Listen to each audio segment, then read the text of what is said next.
시청자 여러분 안녕하십니까? 즐겁고 편안한 주말 보내시기 바랍니다. 어제 광주 송정역에서 발생한 황교안 대표에 대한 폭력 사태는 대단히 심각한 것입니다. 그것이 단순하고 우발적인 폭력이 아니라 기획되고 그리고 그 성격이 이념형 폭력이라는 데에서 대단히 불길한 어떤 예감을 줍니다.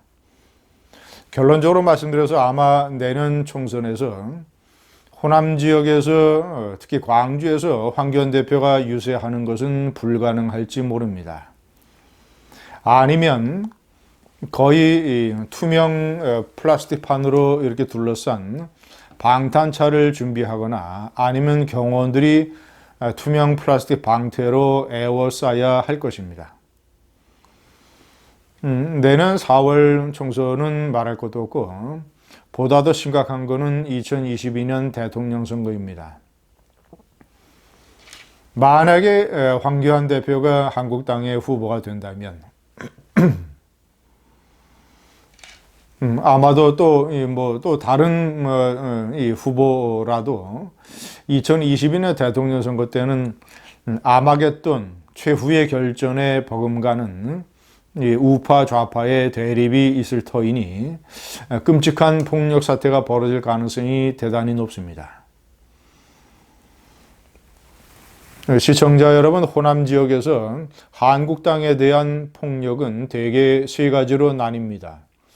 첫째는 지역감정, 둘째는 5.18, 셋째는 이념형 폭력, 급진 좌파의 폭력. 어제 황교안 대표에 대한 폭력은 세 가지 중에서 세 번째 이념형 폭력이 주도했다는 데에 문제의 더 큰 심각성이 있습니다. 주도한 세력은 물론 이제 5.18 관련 유가족들 또는 이 여성들 이런 사람들의 시위도 있었지만 전체적인 폭력과 감금, 봉쇄 이런 것들 주도한 세력은 통합진보당의 후신인 민중당 그리고 이 진보연합이라든가 이 대학생 진보연대 이런 이 급진 좌파 단체들이었습니다. 이들은 특히 황교안 대표가 이석기 내란 선동 사건의 구속 그리고 통합진보당 해산 이 두 가지 사건 때 법무부 장관이었다라는 점을 특히 부각시켰습니다. 이석기 석방하라, 통합진보당 해체의 주범 황교안 이런 식의 구호와 피켓이 등장했습니다. 거의 100% 이념형 폭력입니다. 급진 좌파 세력에 의한. 아마 이미 이 세력은 똑같은 이 사건으로 김기춘 전 대통령 비서실장에 대해서 린치에 가까운 폭력을 저지른 바 있습니다. 지난해 8월 구속기간 만료로 김기춘 전 실장이 구치소에서 석방될 때 이 민중당 출신 세력들이 주도가 돼서 차를 에워싸고 40분이나 봉쇄하고 차 앞 유리창을 박살냈습니다. 이런 급진 좌파 세력의 폭력 사태의 주된 책임은 이것을 방치하는 문재인 대통령과 이 정권에게 있습니다. 김기춘 폭력 사태 때도 한 사람도 구속되지 않았습니다. 이번에도 경찰은 체증을 완벽하게 했을 터이니 이 사태를 주도한 주모자들을 검거해서 구속해야 됩니다. 그런데 제가 봤을 때는 아마 그런 액션을 취하지 않을 것입니다. 시청자 여러분, 이 이념형 폭력에다가 지역감정과 또는 5.18 이런 것까지 가세하게 되면 또 다른 형태의 폭력이 자행되게 됩니다. 제가 옆에 올려놓은 1987년 대통령 선거 때 11월 이것은 전라북도 군산에서의 유세 폭력 장면입니다.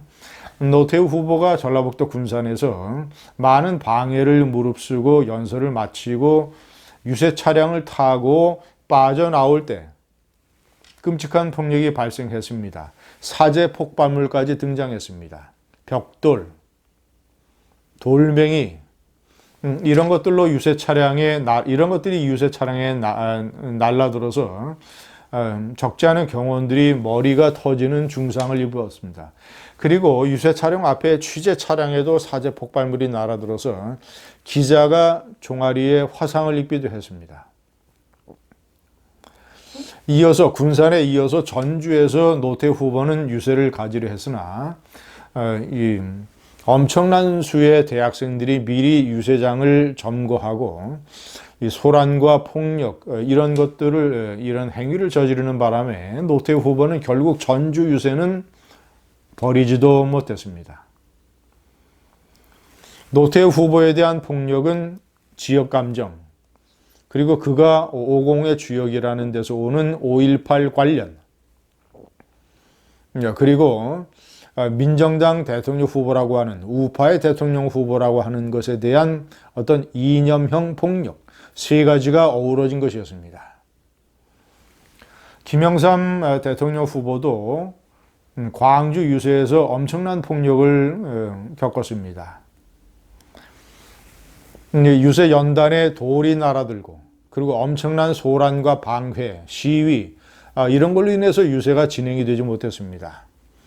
김영삼 대통령은 연단에 올라서 4분 동안 버텼지만 끝내 그는 내려와야 했습니다. 4분간 버티면서 그는 호소를 했습니다. 광주 시민 여러분, 위대한 광주 시민 여러분, 이것은 여러분들이 바라는 민주주의에 도움이 되지 않습니다. 이런 이 호소를 여러 차례 반복을 했습니다마는 폭력은 줄어들지 않았고 김영삼 대통령 후보는 내려와야 했습니다.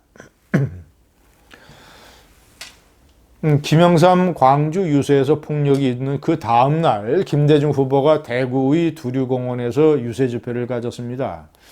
그때도 폭력이 있었습니다. 그러나 차이점은 폭력이 있어서 일부 돌과 이런 것들이 연단에 날아들었고 그리고 극렬한 시위대들이 유세장을 돌고 다니면서 플래카드를 태우고 뭐 이런 식으로 폭력을 행사해서 유세를 방해했습니다마는 광주, 군산, 전주와 이 대구가 달랐던 중요한 차이점은 대구에서는 많은 학생들이, 젊은 학생들이 김대중 후보, 야당 후보를 지지하는 많은 젊은 학생들이 질서를 외치는 바람에 극렬 시위대들이 더 이상 시위를 벌이지 못했습니다. 더 이상 유세 집회를 방해하지 못해서 김대중 후보의 대구 두류공원 집회 유세는 끝까지 진행이 될 수 있었습니다. DJ 후보는 원하는 대로 유세를 했습니다. 이것이 중요한 차이점이었습니다. 야당에서는 당시 대구 두류공원 집회에서 극렬 시위를 벌인 자들이 혹시 이 50 정부 당국의 어떤 사주를 받은 것 아니냐 이런 주장을 제기하기도 했습니다. 그러나 가장 중요한 것은 젊은 학생들이 질서를 외쳐서 결국은 유세 폭력을 막았다라는 점. 그러나 이 군산, 전주, 광주에서의 유세는 그렇지 않았습니다. 질서를 외치면서 폭력 시위를 막으려고 하는 시도도 별로 없었습니다. 거의 그 시위나 폭력을 주도하는 일부 세력과 주변을 에워싸고 있는 청중들, 별반 차이가 없었던 것입니다. 이것이 사실 영남과 호남의 중요한 차이점입니다. 호남 유권자 여러분께 정말이지 저는 호소합니다. 일부 이념에 빠진 극단주의자들이 있을 수 있습니다. 5.18과 관련돼서 극한적인 투쟁에 가담하는 사람들이 있습니다. 여전히 지역 감정의 망령에 사로잡힌 사람들도 있습니다. 그러나 항상 한국 정치사에서 보면 그런 세력은 숫자적으로 소수입니다. 극단 세력은 소수입니다. 중요한 것은 사회나 공동체의 질서를 유지하는 중요한 세력은 다수의, 평상시에는 침묵하지만 대구 두류공원 집회에서 있었던 것처럼 결정적인 순간에는 행동에 나서서 그런 극단적인 세력을 자제, 압박할 수 있는 다중의 합리성, 이것이 중요한 민주주의를 지키는 중요한 힘입니다. 정말이지 광주를 포함한 호남 유권자들에게, 호남 시민들에게 저는 호소하고 싶습니다. 여러분들이 5.18이라든가 또는 여러 가지 이념적인 문제에 관해서 의사를 표현할 수 있는 방법은 수없이 많습니다. 지금은 100% 민주주의 세상입니다. 상대당 정치 세력, 특히 야당 세력, 야당 대표가 그 지역에서 특정한 정치 세력이 특정한 지역에 가지 못하거나 그 지역에서 유세를 못하게 된다면, 연설을 못하게 된다면 이것이 나라입니까? 지붕만 하나지 한 지붕 아래 두 국가 아니겠습니까? 일종의 국가 해체 아니겠습니까? 호남 유권자 여러분, 국가 해체만큼은 막아야 되지 않습니까? 극단적인 폭력이나 야당 지도자가 연설을 못하는 상황, 이것만큼은 안 됩니다. 국가의 해체만큼은 안 됩니다. 감사합니다.